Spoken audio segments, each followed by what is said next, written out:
thereby ensuring they are going to have to take the negotiations seriously. I think she's happy that the big beasts have gone. I mean, they were always a threat to her. She never got on particularly with Davis or with Johnson. Do you think she'll be happy tonight that they're out? No, I don't see it like that. I think, as she has said, they made a huge contribution. David Davis in particular, with his kind of charm and calm manner, he has been a huge asset to the negotiations so far. On the other hand, I think having Dominic Raab in that role is going to take it up a tempo, and certainly I think the EU is going to have to listen very carefully. Because what, David Davis wasn't across his brief particularly? No, not at all. I'm not at all saying that. But Dominic Raab is a different person. So, as I say, David Davis is quite charming, he's quite calm, he's very good at the sort of negotiation from the point of view of let's work together on this.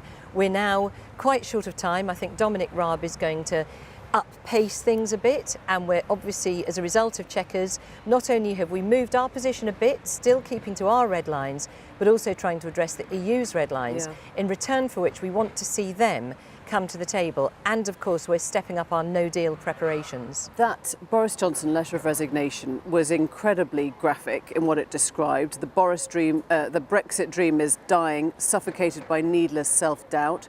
Do you have that self-doubt? Absolutely not. So no, he's wrong on that? Well, I don't agree with Boris on this. I mean, I have the greatest regard for him, but at the same time, I judge this by our red lines as Brexiteers. Are we leaving the EU? Are we taking back control?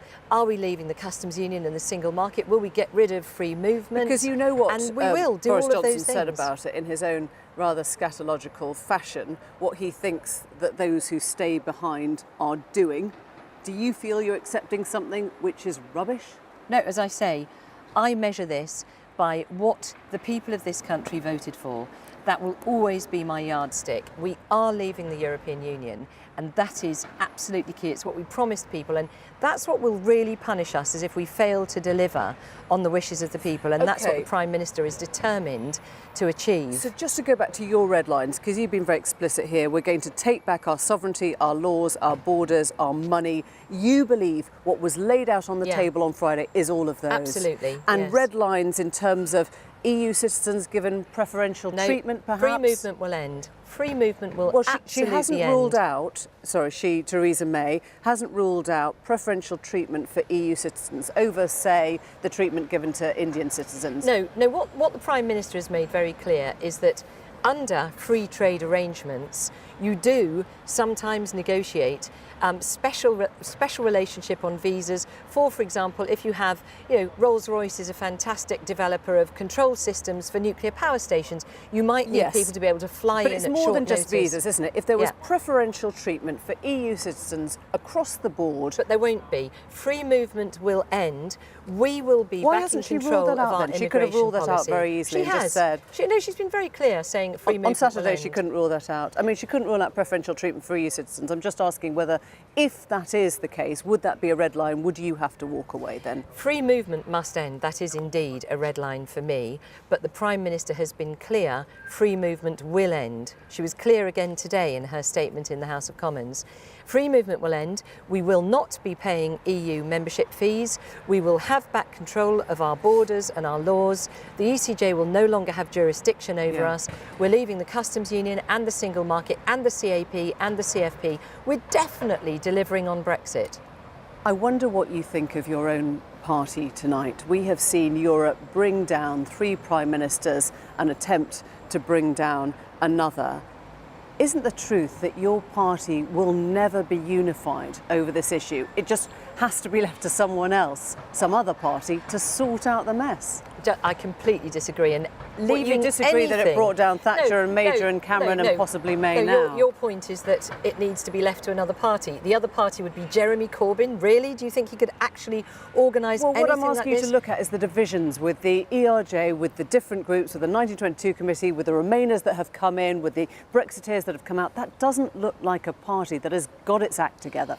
What it is a party that is determined to act in the national interest, and colleagues in the Conservative Party have vastly differing views about what that means. But as we've just seen with the EU withdrawal bill, which as Leader of the Commons I was getting through Parliament, we had 37 days of debate, we had 1,400 amendments, and yet my party and other members of Parliament came together. Labour MPs coming into that conversation? Would you be open to making it a cross-party deal if it helped get it through? Well, it is. The parliamentary arithmetic. There's a lot of in people this who didn't like the idea that the PM had invited in Labour ministers. No, but the point is, in this Parliament, the arithmetic means that this is a listening Parliament. We spend a huge amount of time discussing and debating with members cross-party to try and make the case by the strength of our arguments. Yeah. Because we don't have the numbers to be able to force through votes on a three-line whip, we do have to make the case. That's what I spend a lot of time doing as the Leader of the House. We're running out of time, and you're making a very rational argument. The wider picture is, quite frankly, we're an international laughingstock. You've got Theresa May having to meet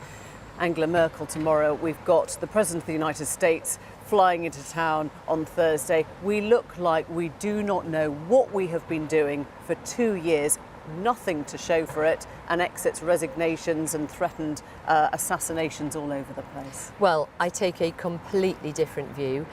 What we've achieved so far is agreement on the rights of EU citizens here and UK citizens in Europe, on the divorce bill, on the implementation period. You're not close to Boris Johnson's line of thinking at all, then. You are a complete convert, then, to the Theresa May school of Brexit. Brexiteer. No, I am a total Brexiteer. But you're talking the Theresa May message, so you are on the same page on this completely, are you? What we have to do is to get a deal that can work for the EU as well as for the UK. What this deal does is it does not breach our red lines, but it also seeks to meet the EU's red lines. So the challenge here, who we should all be pointing our guns on, is those negotiators in the EU. They are the ones who need to come to the table and take us seriously. You wouldn't support a leadership challenge by anyone else? Of course not. Absolutely not. Theresa May is determined to take the UK out of the EU in a deal Boris, that works if he for the came United and challenged Kingdom. Theresa May, he would not have your backing. I am supporting the Prime Minister to take us Theresa out May. of the European Union. Absolutely. Theresa May, yes.